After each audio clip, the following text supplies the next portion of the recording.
En el siglo XXI vivimos en la villa global. Realmente cada vez son menos las fronteras, las barreras o murallas, tanto entre países, compañías, religiones o sociedades. ¿Cuál es el propósito de Dios? ¿Quiere que estemos separados, aparte, o que seamos uno? ¿Cuál parece ser la contradicción en las Escrituras? Para entender la tensión bíblica entre la diversidad y la unidad religiosa, no solamente en los tiempos pasados, sino en la sociedad actual. Quédate con nosotros a ver este programa de Evidencias.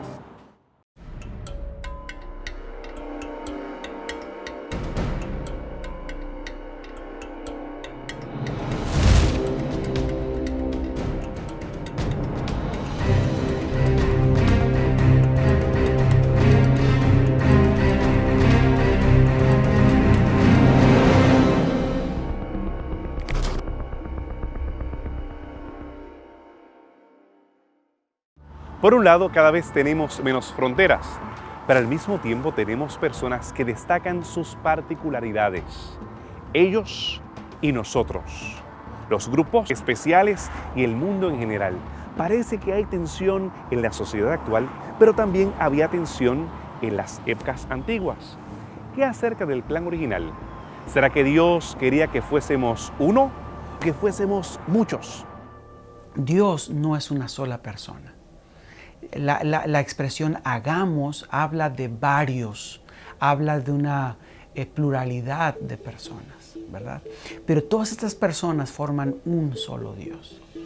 Es decir, la idea de hagamos y tener un solo Dios habla de un grupo de personas que funcionan, trabajan y son finalmente como si fueran una sola persona. Ahora, este grupo de personas que nosotros conocemos finalmente en el Nuevo Testamento como Dios el Padre, Dios el Hijo, Dios el Espíritu Santo, forman una unidad, por lo tanto tenemos la Trinidad. Crean al hombre a su imagen, pero cuando lo crean, no crean una sola persona, crean a un hombre y a una mujer. Entonces, aquí tenemos una realidad muy interesante. Así como tenemos una unidad entre Dios el Padre, Dios el Hijo, Dios el Espíritu Santo, Dios quiere que el hombre y la mujer creen una unidad también. Sean, como dice Génesis 2, una sola carne. La estructura fundamental de la sociedad humana fue la familia. Dios creó el ser humano y lo creó varón y lo creó hembra y los creó como una unidad intrínseca aun cuando los dos eran separados. Pero además los creó a estos dos en unidad intrínseca, directa y visible con Jesucristo el Señor, que vivía e interactuaba con ellos históricamente al principio. Aunque no se habla de unidad, claramente está presentado en el texto la noción de diríamos, no se habla de unidad, pero se habla de armonía entre partes. La Escritura presenta que la relación primaria que Dios establece con nosotros es la relación de creador-criatura, ¿verdad? Muchos arguyen que esta relación realmente es una relación de pacto, no en términos de entenderlo como un contrato, sino en el contexto de una familia. Así que yo pienso que es una relación familiar donde Dios se presenta en el rol de padre, ¿verdad? Que controla esta pequeña tribu. Y los demás responden a ello, a las responsabilidades que tienen de relacionarse mutuamente con Él, de relacionarse mutuamente entre ellos y con el ambiente en el cual están. Dios crea al hombre y a la mujer iguales, en el mismo nivel. No crea a uno para dominar sobre el otro. Es cierto que la Biblia dice que la mujer es creada para ser una ayuda idónea, etzer en hebreo. Pero esa ayuda idónea es muy interesante, esa palabra, porque en el original hebreo, esa palabra es utilizada para Dios que ayuda al hombre, o también para reyes que vienen a ayudar a otro rey. Entonces, no es la ayuda de un siervo que ayuda a un amo, sino es la ayuda de un benefactor que ayuda a una persona que tiene necesidad. Entonces la mujer no está debajo del hombre, sino es un benefactor hacia él. Entonces tenemos en el origen de este mundo, en el origen de este planeta, la creación de un hombre y de una mujer que van a trabajar iguales, van a trabajar en armonía, siendo la imagen de Dios que también trabaja en armonía, en donde Dios el Padre, Dios el Hijo, Dios el Espíritu Santo trabajan en armonía. Uno no es mayor que el otro, sino que los tres trabajan en una perfecta armonía. Por lo tanto, la conclusión es: Dios creó esta tierra para que haya una armonía universal en este planeta. No estamos hablando de una iglesia, no estamos hablando de una nación solamente, estamos hablando de una armonía universal del planeta Tierra, inclusive en armonía con cualquier otro planeta que podría existir y otros seres creados que podría existir. La idea original es la idea de armonía. Fíjense, si se recuerdan lo que estuvimos comentando en programas anteriores, que esto no tiene nada que ver con la evolución. Es decir, si usted realmente piensa en la evolución, usted cree que Dios creó un caos y que nunca hubo unidad y que hubo una lucha entre la falta de unidad y que ahora estamos tratando de alcanzar una unidad universal que nunca antes la podíamos alcanzar. Tiene que pensar todo esto de forma distinta y por lo tanto su concepto de Dios tiene que ser completamente distinto. Un Dios que comenzó sin querer o sin poder crear una armonía, cuando en realidad la Biblia nos dice y nos da un cuadro, nos pinta un cuadro completamente diferente. Entendemos entonces que Dios tenía como propósito la unidad de la raza humana. La raza humana cayó, se separó del vínculo divino y vemos deformaciones de lo que debía haber sido la unidad perfecta. En este caso, los humanos se unen para un propósito: construir una gran torre, la gran torre de Babel. Interesantemente, la Biblia presenta que el pecado, el efecto del pecado, cubre estos tres tipos de relaciones. O sea, el pecado va a afectar la relación de los seres humanos con Dios, va a afectar la relación que tienen entre ellos mutuamente y las relaciones que tienen con la creación. Y lo que vamos a ver a consecuencia del pecado, desde el mismo relato de Génesis 3, vemos el efecto de estos tres ambientes, de estos tres lugares, siendo afectados por el pecado. La relación de la pareja con Dios, luego vemos la relación de la pareja entre ellos mismos, e inmediatamente vamos a ver también la relación que van a tener la creación con ellos. En los capítulos subsiguientes de Génesis se nos va a ver cómo esta situación va a escalar en intensidad, manifestando cómo esta relación, a medida que la población humana crece, se intensifica. Así que vamos a ver el fenómeno de Caín y Abel como una situación extrema de esta relación que no está funcionando entre semejantes. Vamos a ver el efecto del diluvio, donde estamos viendo relaciones incorrectas entre los seres humanos, relaciones incorrectas con la creación, el aumento de la violencia. Así que vamos a ver que estas tres relaciones que se vieron afectadas por el pecado en Génesis van a sufrir a través de los eventos posteriores de Caín, del diluvio, incluso la Torre de Babel, esta intensificación que manifiesta que es necesario una intervención especial de Dios para tratar de volver a conectar estas tres relaciones. ¿Cómo Dios va a poder, aunque ya hay una promesa en Génesis 3:15, cómo Dios va a efectuar la concretización o la realización de esta restauración de estas relaciones? ¿Cómo Dios va a volver a conectarnos con Él? ¿Cómo podremos conectarnos unos con otros? Y finalmente, ¿cómo nos vamos a relacionar adecuadamente con la creación? En la Torre de Babel lo que sucede allí es una forma de repudiar al plan de Dios organizada. Es la primera vez que en la Biblia se nos habla de que hay un proyecto organizado que rechaza a Dios. Hasta ese momento eran todos individuos que rechazaban ese programa de armonía universal, pero ahora se dieron cuenta que iba a ser mejor unirse para desarrollar un proyecto de armonía universal, se supone, pero no el proyecto universal de Dios, pero el proyecto universal de ellos, de los seres humanos.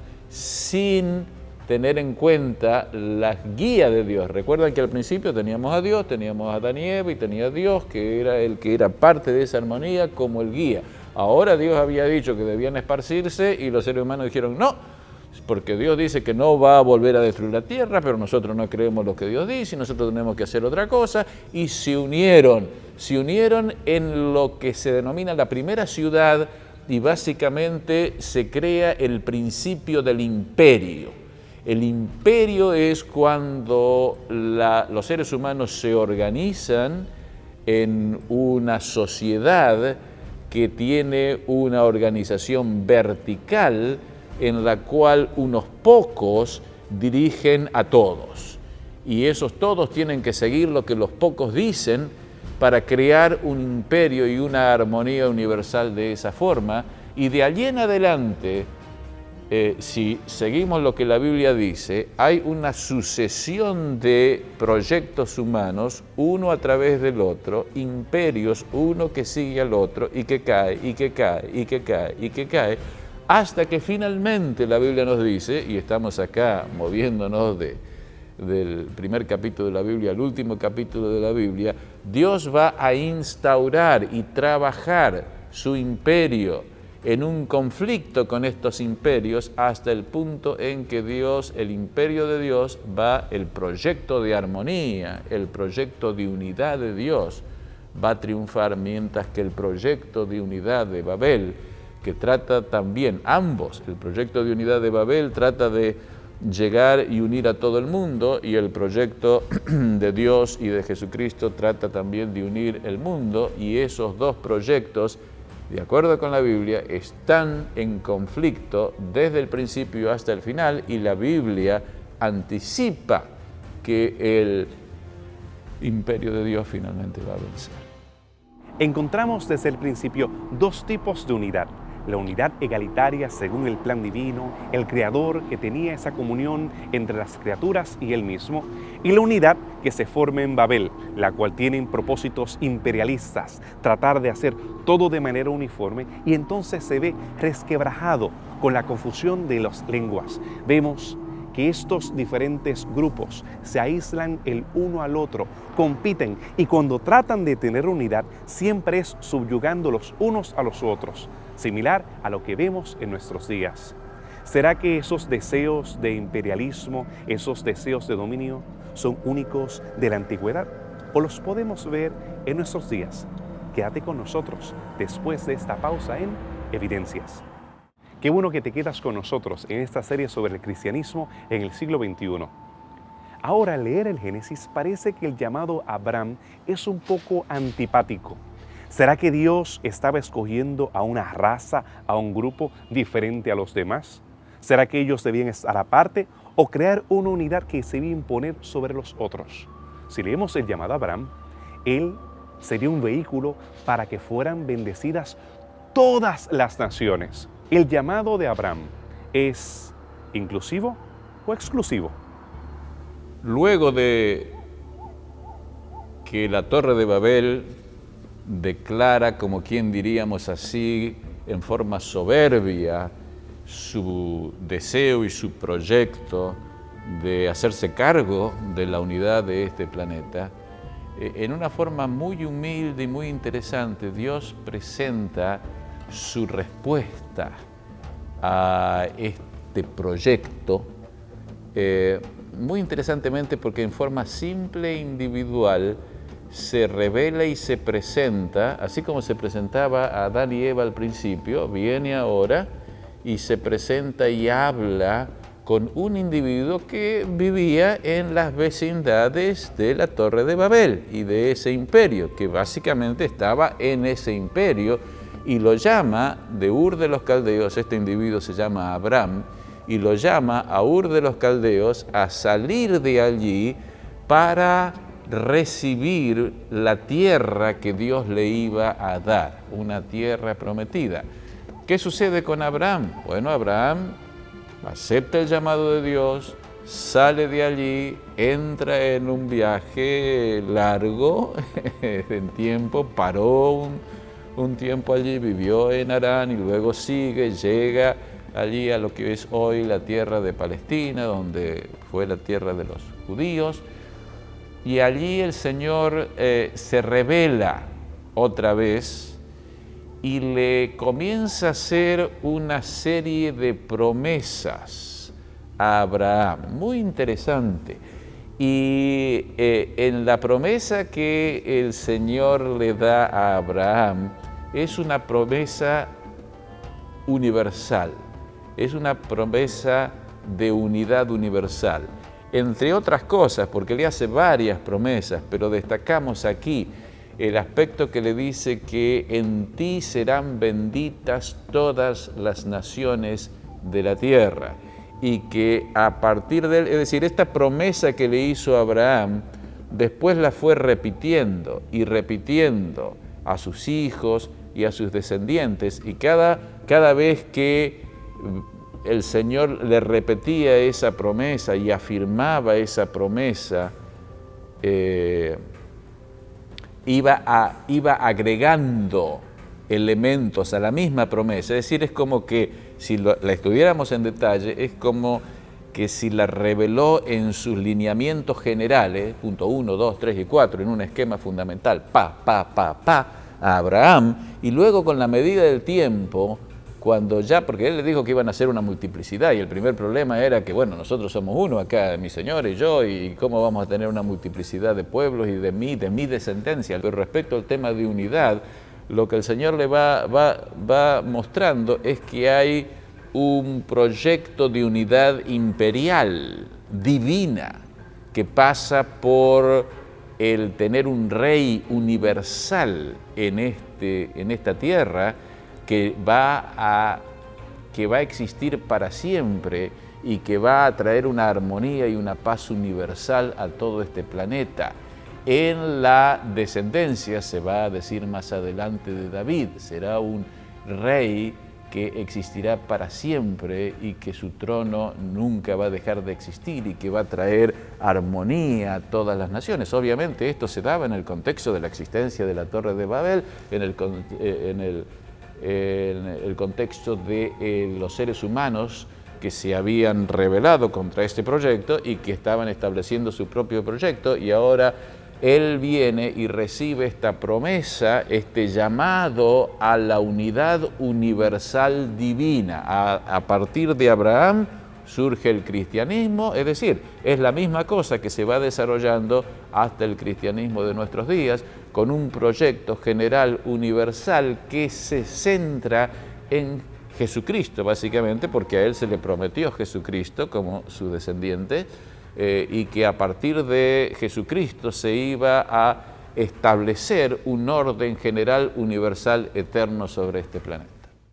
Algunas personas asumen que hay una contradicción entre el Antiguo y el Nuevo Testamentos, que el Antiguo Testamento es exclusivista, mientras el Nuevo Testamento es inclusivo.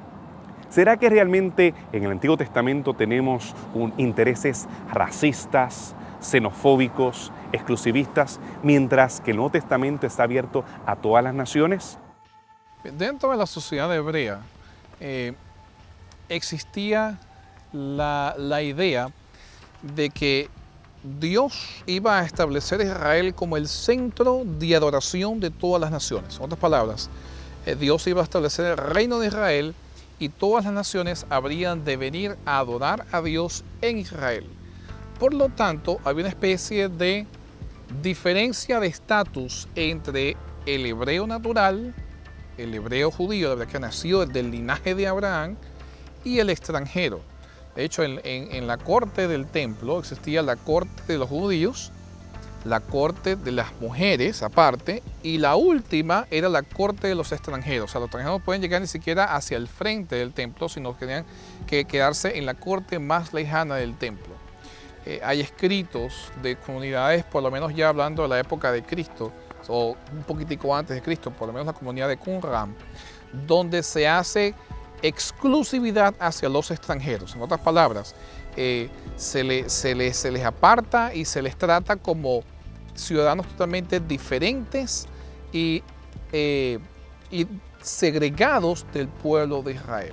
Justamente por eso, porque el concepto judío de que Dios iba justamente a bendecir a todas las naciones a través de Israel. Por lo tanto, Israel tiene primacía, mientras las demás naciones o los extranjeros no la tenían.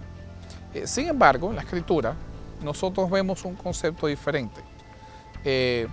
Vemos por lo menos, para un ejemplo, vemos el caso de Rahab, como una mujer que no solo era extranjera, sino para colmo era prostituta. Eventualmente llega no solo a ser asimilada dentro del pueblo de Israel, no solo llega a ser protegida por el pueblo de Israel, sino que está incluida dentro del linaje real de donde justamente desciende David. Por lo tanto, pasa de ser una prostituta extranjera a ser una mujer dentro del linaje de Israel. Vemos también, por lo menos como en Isaías 56, donde Dios le dice al extranjero, si el extranjero guarda mis sábados, el extranjero guarda mis pactos, va a ser bienvenido. De hecho, se usan dos ejemplos, el extranjero y el eunuco. Dos casos en los cuales Israel jamás los aceptaría como hijos naturales de Dios, pero Dios dice, yo los tomo y hago mi pacto con ellos también. Los tomo como hijos naturales. Por lo tanto, vemos que en la Escritura, en realidad, la idea de Dios no es necesariamente el establecimiento de un reino de Israel donde los israelitas tenían primacidad y los extranjeros serían excluidos, sino que Israel es el puente a través del cual los extranjeros pueden también hacer su pacto con Dios. Vamos a ver en el relato de Abraham y también en el resto, incluso la legislación del Pentateuco, estas dos lecturas. Una lectura que habla de elementos exclusivos, de privilegios, responsabilidades que ciertos grupos o ciertas personas tienen en su función de representantes de Dios, pero otra lectura que también ofrece esa misma porción de la Escritura diciendo que estos privilegios y estas responsabilidades son para que puedan ser representantes de Dios con el resto de la humanidad, de forma tal que ellos se puedan de alguna forma incorporar con ellos o conocer de este mensaje, de forma que esta bendición que Dios de forma representativa le da a ellos la puedan compartir con otros. Así que la Biblia sí nos ofrece el concepto de pueblo de Dios, un concepto exclusivista en cierto sentido, pero que tiene elementos inclusivistas. Así que Dios tiene un pueblo, pero ese pueblo no solo está formado de forma categórica por los que lo componen de manera étnica y no admite la inclusión de nadie más, no. Está formado por ellos, pero está diseñado para incorporar más gente. Así que vamos a notar que muchas de las experiencias que nos cuenta la misma Biblia respecto a la composición del pueblo de Dios, vamos a notar que es una mezcla. Nunca vamos a tener un pueblo de Dios étnicamente aislado de otro grupo. Está compuesto por un grupo predominante descendientes de Abraham, pero tiene otros personajes que no tienen ninguna relación étnica o genética o biológica, si pudiéramos decir, con este grupo, sino que han sido conectados más por elementos de fe. Así que notamos pues que hay un elemento exclusivista y hay un elemento inclusivista en el concepto de pueblo de Dios. Dios tiene un pueblo, pero a ese pueblo Dios quiere incorporar siempre más gente. Está diseñado de esa manera. Desde el principio en Abraham y luego también con el pueblo de Israel organizado en tribus en Sinaí, el propósito de que el pueblo fuera un instrumento de presentar este proyecto divino de unidad universal a todo el mundo. En otras palabras, sencillamente, Dios no los llamó para darles bendiciones a ellos y que ellos recibieran un tratamiento especial. Se habla del pueblo escogido, pero el pueblo escogido no es porque Dios los escoge para que ellos gocen de un tratamiento preferencial de Dios y que Dios no quiera a la gente que está afuera, para nada. Dios en realidad lo que quiere es tanto a aquellos que reciben ese tratamiento preferencial. La única diferencia que existe entre los que están dentro del pueblo y los que están fuera del pueblo es que los que están dentro del pueblo se supone que han aceptado ese proyecto de unidad. Pero ese proyecto de unidad no es para ellos, ese proyecto de unidad es para todo el mundo, no es para un pueblo específico. El pueblo específico ha sido llamado con un propósito muy específico, que es el de expandir esta armonía a niveles universales. La Biblia nos ofrece un panorama, una perspectiva de que estamos en medio de un conflicto, de una gran controversia, donde no todo el mundo o no todo el ambiente está a favor de Dios. Así que en ese sentido no estamos en un estado antes del pecado donde solo tenemos una realidad con Dios. Ahora pareciera que estamos viviendo en dos realidades, una realidad que trata de seguir a Dios y otra realidad que está en oposición a Dios. Y por eso no puede ser que el concepto de pueblo de Dios cubra a todos. Debe ser parte de este grupo. Ahora, lo interesante es que Dios ofrece a personas que no están en este grupo, le ofrece la oportunidad de pertenecer a este grupo. Y eso es lo que creo que en cierta forma es lo que nos presenta la Biblia. Dios tiene un pueblo, pero Dios lo ha creado de tal forma que puede incorporar a gente que no es parte de él para recibir los beneficios de esa función, de esa creación del pueblo de Dios. Vemos cómo Israel se supone que fuera una fuente de luz y llevar a todos a la presencia de Jehová. Más adelante tenemos a los profetas subrayando lo mismo. Incluso el libro de Jonás se convierte en el libro de evangelismo por excelencia y un ejemplo del llamado a otros para adorar al Dios verdadero. Que en cuanto al cristianismo, aún en el cristianismo tenemos una pletora de diferentes denominaciones: adventistas, bautistas, pentecostales, diferentes evangélicos, tenemos testigos de Jehová, tenemos mormones, tenemos católicos, tantas denominaciones. ¿Cómo escoger? ¿Cómo enfatizar lo que nos une o lo que nos diferencia? Quédate con nosotros en la próxima sección de Evidencias. Qué bueno que te has quedado con nosotros en esta serie sobre el cristianismo en el siglo XXI. Recuerda que puedes acceder a los programas anteriores a través de nuestra página en Facebook. También puedes solicitar nuestra serie de estudios bíblicos. Como hemos conversado, queremos acercarnos a la falta de unidad que hay entre las iglesias dentro del cristianismo. ¿Cómo podemos alcanzar la deseada unidad edénica en un contexto tan múltiple como el que tenemos? ¿Cómo lo hicieron los hebreos? ¿Sacrificaron ellos la verdad por la unidad? ¿Será que los extranjeros podían permanecer con sus costumbres, con sus doctrinas, con sus prácticas o estilos de vida? ¿Cómo lo podemos hacer hoy en el cristianismo? Como hemos mencionado, este concepto exclusivo del pueblo de Dios es evidente en muchas situaciones en la Biblia que leemos, ¿verdad? La forma en que ellos van a tratar o cómo se relacionan con otras personas, donde no pareciera ser que es promovido las interrelaciones entre este pueblo con otras culturas o con otras personas que piensan y tienen prácticas diferentes. Y es interesante notar que eso es algo que sí es real de la Escritura. Hay un nivel de intolerancia en aspectos religiosos. O sea, conceptos contrarios a los conceptos que ellos han recibido como la instrucción de Dios. No hay ninguna opción dentro de la Escritura donde exista algún nivel de tolerancia, es cero tolerancia. O sea, Dios te ha dado unos principios que son su voluntad. Tú solo puedes relacionarte en función de esos principios, en función de esa constitución, de esa ley. Es la única forma en que te vas a relacionar.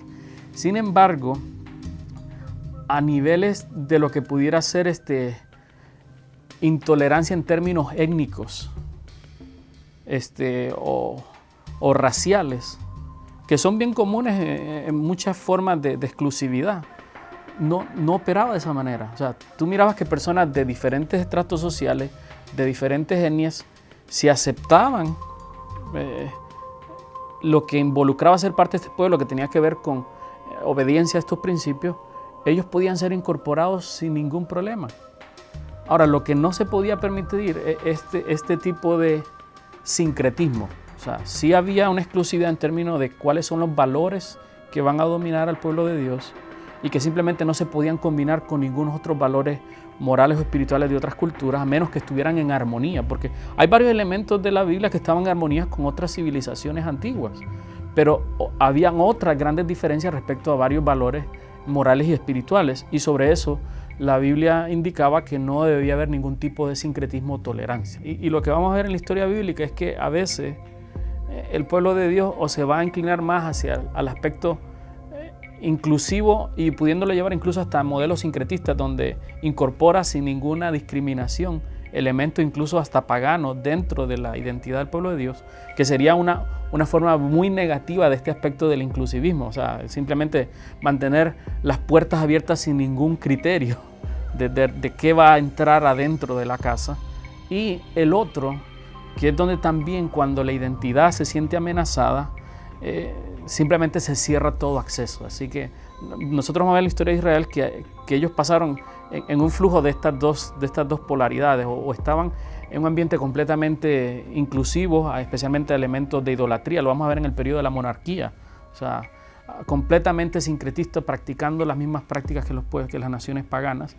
Y vamos a ver en el caso después del exilio, que debido al efecto de esta actitud sincretista, donde no tuvieron cuidado en mantenerse en este balance adecuado, se polarizaron al otro extremo. Y vamos a ver que después del exilio la actitud es una actitud de guardar la identidad, de protegerlo, de mantener los elementos más exclusivos, y va a ser la sociedad en la cual Cristo viene, la sociedad judía en la cual Cristo viene, que está formada con actitudes y tradiciones formadas alrededor de este concepto, que hacían la incorporación al pueblo de Dios un aspecto más engorroso, más difícil, porque lo que se destacaba más era el aspecto inclusivo. Yo pienso que la iglesia lo que debe recordar es que operan estas dos realidades y debe tener un balance.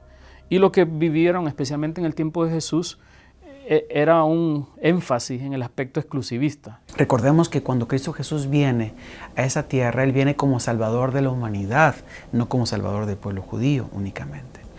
Cuando Jesús nace, dice la Biblia que hay un canto, si recuerdas el evento de los pastores, hay un canto en el cual los ángeles anuncian la venida de Jesús y dicen, gloria a Dios en las alturas, y dice, y en la tierra paz. Muy interesante, ¿no? La venida de Jesús tiene el propósito de traer paz, traer reconciliación entre los hombres. Esa es la idea original. El problema está que en el tiempo de Jesús, el pueblo de Israel ha creado barreras, ha creado muros de separación para evitar que las naciones los contaminen. Es lo que ocurre, ¿ves? Para que no contaminen su religión verdadera. El propósito era bueno, pero era en contra del plan de Dios. Entonces, al crear estos muros, Israel deja de cumplir su propósito de ser una bendición para todas las naciones de la tierra. Cristo Jesús viene a esa tierra y rompe con estos esquemas. Recordemos que la sociedad judía es una sociedad bastante parcializada.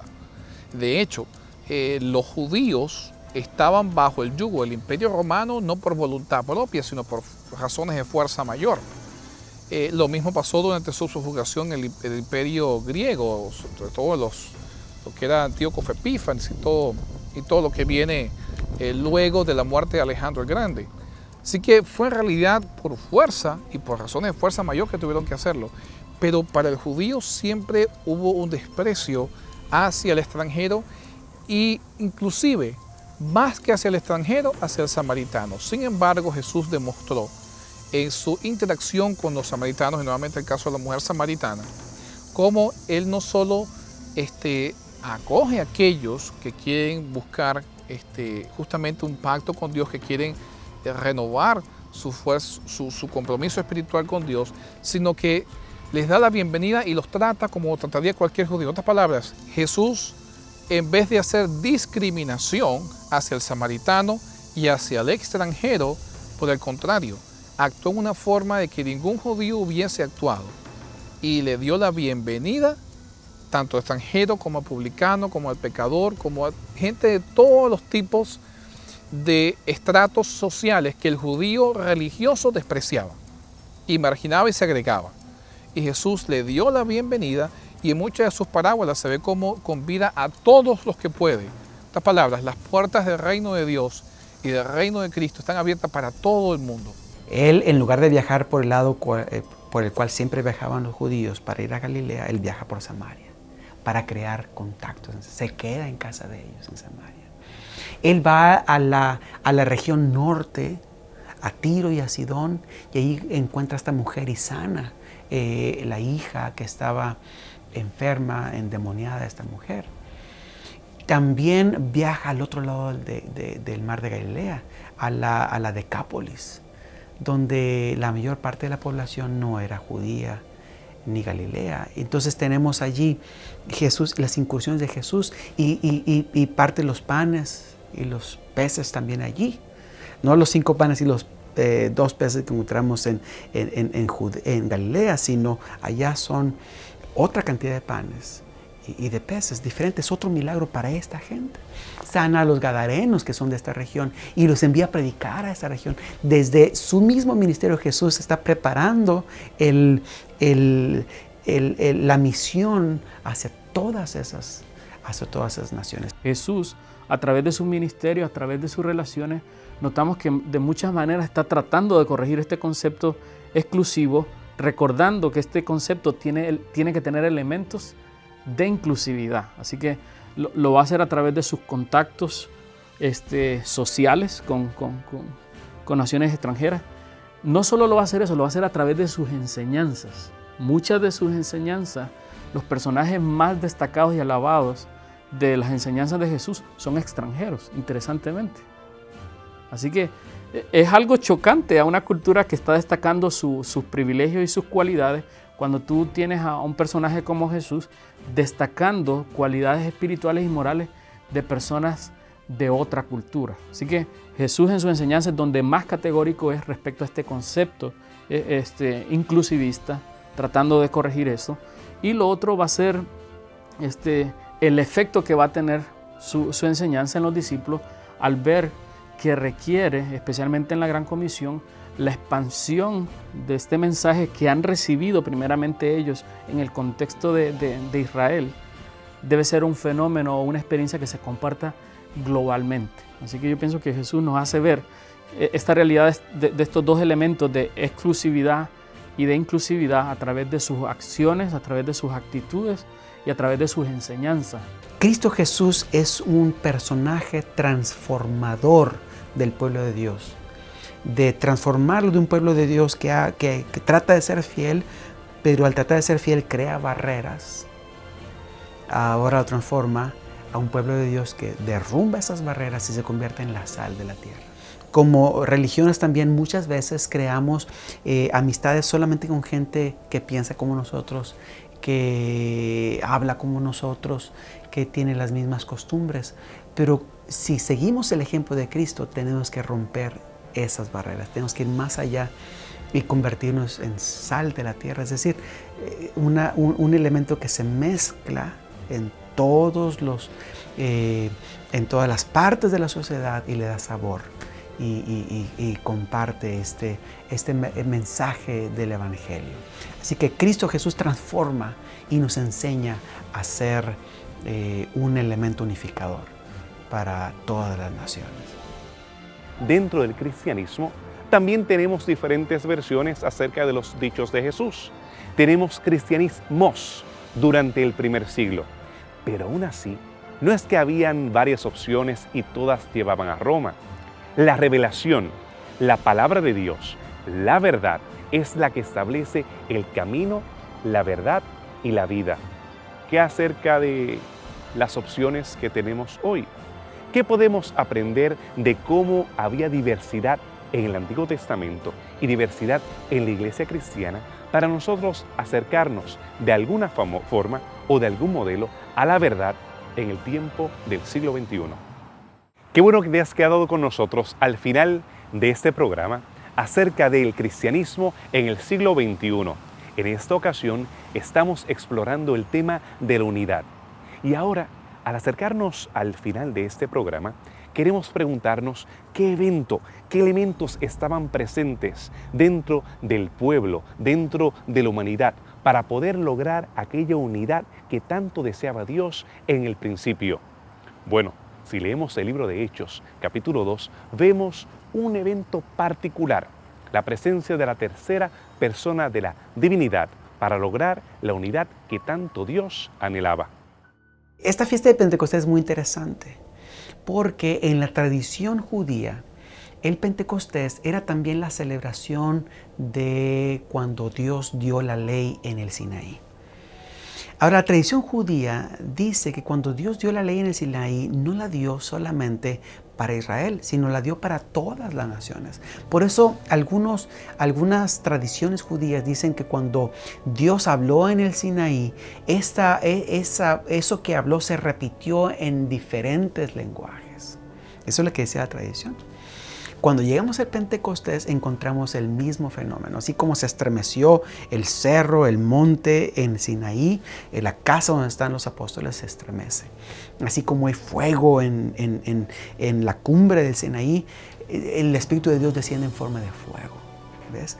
Y así como Dios habla, y de acuerdo a la tradición judía, esta voz se duplica, se triplica, se multiplica a todas las naciones, los lenguajes de la tierra.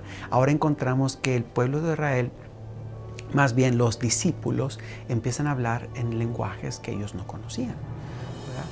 ¿Por qué ocurre esto? Es muy importante. Resulta que todas estas personas que vienen son judíos que vienen a adorar a su tierra, a Jerusalén, en la fiesta del Pentecostés. Pero todos estos judíos, lo más posible es que todos ellos crecieron en lugares fuera de Israel. Entonces, cuando Dios presenta el mensaje, lo presenta en el idioma de ellos. Le da a Pedro la capacidad de hablar en un idioma, a Juan la capacidad de hablar en otro idioma, le da a los otros apóstoles la capacidad de hablar en todos estos idiomas. Entonces, cuando estas personas escuchan el mensaje en un idioma que ellos entienden, que es el primer idioma de ellos, es una señal para ellos increíble. De manera que podríamos decir entonces que hay un contraste con lo que pasó en Génesis capítulo 11. En Hechos capítulo 2 vemos que Pedro habla en lenguas y todo el mundo lo entiende. No significa que habló en la lengua todas al mismo tiempo, simplemente que él habló en una lengua y todo el mundo lo entendió en su lengua natal. Así que vemos aquí un rompimiento a la barrera que Génesis capítulo 11 puso, que las personas iban a hablar diferentes lenguas. Ahora Dios da dones para que el evangelio sea predicado a todas las naciones, tribu y lengua. Y vemos así entonces aquí un cumplimiento de esto. Y es a través del evangelio primero de Pedro, que obviamente en el libro de los Hechos nosotros observamos cómo Pedro es reacio a relacionarse con los extranjeros, sobre todo con los romanos, que eran odiados por los judíos por el subyugo político que tenía sobre ellos. Sin embargo, como Pablo, a través de su visión y su encuentro con Cornelio, comienza a abrirse y a declamar que sí, el evangelio también ha venido para aquellos que no son judíos. Y luego, bajo el ministerio de Pablo, quien él es que se constituye a sí mismo como el apóstol de los gentiles, es aquel cuyo ministerio lo dedica, a pesar de que comienza siempre en las sinagogas, justamente luego de la sinagoga, a evangelizar a aquellos que no habían nacido bajo la cultura judía o bajo el sistema religioso judío, sino que eran llamados gentiles o en griego helenes. Así que tenemos esto, como los discípulos continúan y vemos que ellos diseminan el evangelio, comienza por Israel, pero diseminan el evangelio por toda el mundo conocido. Si vamos a Gálatas capítulo 5, nos damos cuenta que el don o el fruto del Espíritu Santo son varios. Habla del amor, gozo, paz, paciencia, benignidad, bondad, fe, mansedumbre, templanza. Estos son los dones del Espíritu Santo y estos dones son muy importantes. ¿Por qué son importantes estos dones? Porque estos dones, el don del amor, el gozo, la paz, la paciencia, la benignidad, todos estos dones son dones unificadores. Son dones que trascienden barreras. Son dones que pueden romper el hielo que puede existir entre dos culturas diferentes. Son los dones que necesitamos hoy como pueblo de Dios, ¿verdad? Como cristianos. El don de trascender esas barreras por medio del amor, de la paz, de la paciencia. Es esa experiencia, esas características de amor, gozo, paz, etcétera, son las características del verdadero cristiano. Son la señal de que el Espíritu Santo está trabajando en la persona. Fíjate que esas señales se deben presentar en todos los cristianos. El don de lenguas se presenta en el Nuevo Testamento en aquellos lugares donde era necesario para romper barreras de idiomas. Pero el don del amor, el fruto del amor, del gozo, de la paz, se presenta en todos los cristianos en todas las circunstancias. Hoy también se debería presentar de esta manera. Si todos los cristianos estuvieran llenos de gozo, llenos de amor, llenos de paz, no existiría pues las barreras que se crean con otras religiones, ¿verdad? Yo siento que nosotros tenemos que aprender a amar a estas personas de otras religiones para poder romper esas barreras. ¿Será que el cristianismo del siglo XXI es una gran familia en la cual todos podemos creer de la manera particular que nosotros queramos? Que lo importante son los sentimientos, el amor y que todos estemos en familia. ¿O será que todavía tenemos elementos importantes en relación a las Escrituras que hace que nosotros logremos la unidad siempre en el contexto de la verdad? ¿Cuál será la crisis del final del tiempo en cuanto a la unidad y la particularidad? Yo pienso que si observamos ciertos grupos dentro del cristianismo moderno occidental, vamos a encontrar mucha gente que está, yo pienso que la gran mayoría está solo tal vez pensando más en los elementos inclusivos, donde este asunto de elementos particulares que tiene el cristianismo de identidad, de diferente, no es lo que muchos están preservando como parte de su identidad cristiana, sino que más está interesado en cómo todo el mundo comparte estos mismos conceptos, cómo otras religiones, incluso no cristianas, lo tienen. Algo que es bien inclusivo, casi rayando en universalismo, si habláramos de este concepto, donde piensa que todo el mundo de alguna manera somos iguales y todos nos vamos a salvar, todos los caminos conducen a Roma, si lo hiciéramos así en un concepto religioso. Y algunas que todavía conservan dentro del cristianismo este concepto de exclusivismo, o sea, somos un pueblo particular con conceptos, con ideas, con perspectivas, con una cosmovisión diferente. Y yo pienso que la tensión en el cristianismo moderno es cómo encontramos balance, porque definitivamente debemos preservar lo que nos hace únicos, singulares como pueblo de Dios en medio de otros pueblos, pero debe haber algo que cree elementos de inclusión, porque esa es la naturaleza del pueblo de Dios, es exclusiva e inclusiva. Juan capítulo 17 habla de la oración que Jesús hace al Padre la noche que Él murió, la última noche, su última oración, la oración que Él hace en Getsemaní, donde Dios le pide al Padre por la iglesia en el futuro. Ahora que Él va a morir, que Él va a dejar este mundo, Él le pide al Padre por esta iglesia que se va a quedar aquí. Entonces, una de las cosas que Él le pide es que el nombre de Dios sea glorificado en ellos, que sean uno, le dice, como tú y yo somos uno. Esta unidad en la iglesia. Pero ¿cómo se alcanza la unidad? Y esto es muy importante. Jesús da varias cosas de solución para esta unidad, pero una de las cosas que Él dice es, santifícalos en tu verdad. Tu palabra es verdad. Juan 17, 17. El verdadero camino para la unidad es buscar a Dios, buscar su palabra y encontrar su verdad en la palabra. La unidad verdadera siempre respeta la verdad de la palabra de Dios. El fenómeno del movimiento ecuménico es una pregunta que tiene que ver con estos dos polos. El movimiento ecuménico está preocupado por la exclusividad del pueblo de Dios o por la inclusividad. Y a veces pareciera ser que el movimiento ecuménico o algunos están más interesados en que ocurra, pero bajo en los términos de exclusividad, que somos un pueblo, nos podemos unir si estamos de acuerdo en estas cosas, que es lo que la Biblia dice, y otros que simplemente hablan del ecumenismo, pero en términos más de inclusividad. Todos debemos estar unidos, somos criaturas de Dios, así que yo pienso que la verdadera forma de ecumenismo debiera tener un balance entre ambos elementos, como la Biblia lo ha ofrecido siempre, elementos que admiten que deben haber elementos exclusivos de lo que es el pueblo de Dios y de los que pueden ser parte del pueblo para ser identificados como tal, y la naturaleza de este pueblo que tiene que tener carácter también inclusivo, evangelístico, misionero, de expandir este mensaje. Eso es fundamental de la identidad cristiana.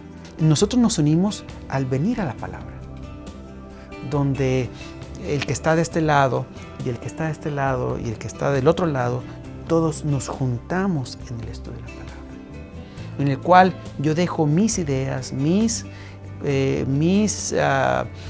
conceptos preferidos y vengo, los dejo todo a un lado y vengo a la palabra de Dios. Y Él deja sus conceptos, sus ideas, sus propósitos y viene a la palabra de Dios. Entonces la palabra de Dios llega a ser el centro unificador. O sea, nos unimos en Cristo Jesús, en el Espíritu Santo. Toda unidad que deja a un lado la palabra de Dios es una unidad que finalmente será una unidad hueca y no puede tener éxito.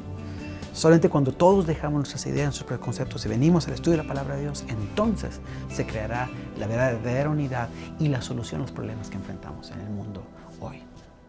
El propósito de Dios siempre fue la unidad con el Creador y la unidad entre las criaturas. Nunca al costo de la verdad, siempre en el contexto de lo que es correcto, la revelación divina. Pero únicamente se puede alcanzar a través de la presencia del Espíritu Santo. No se trata simplemente de la Biblia y un estudio académico o erudito de las Escrituras. No se trata de solamente buscar evidencia arqueológica y evidencias que nos van a llevar a probar la Biblia. No, tiene que intervenir la tercera persona de la divinidad, el Espíritu Santo. Pentecostés revertió a Babel y pudo darle un lenguaje a todos para mostrarle la verdad a través de las Escrituras. En el tiempo final veremos personas que tratarán de obligarnos a subyugarnos a una unidad artificial, en la cual las Escrituras, en vez de ser las que nos dirigen, es el bien común, una unidad política, religiosa, que está a costa de lo que dice el Señor. ¿Cómo vamos a reaccionar? ¿Simplemente vamos a entregar a esos esfuerzos ecuménicos y nosotros unirnos para entonces parecer que estamos en armonía aun cuando estamos sacrificando las Escrituras? ¿O será que como pueblo remanente particular sí estamos llamando a todas las naciones como se supone que lo hiciera Abraham, pero en una unidad que siempre estará en el contexto de la revelación de Cristo Jesús? Yo quiero caminar en la unidad. Quiero que me acompañes en este peregrinar, unidos, pero siempre con un camino. Jesús, la verdad y la vida. Síguele.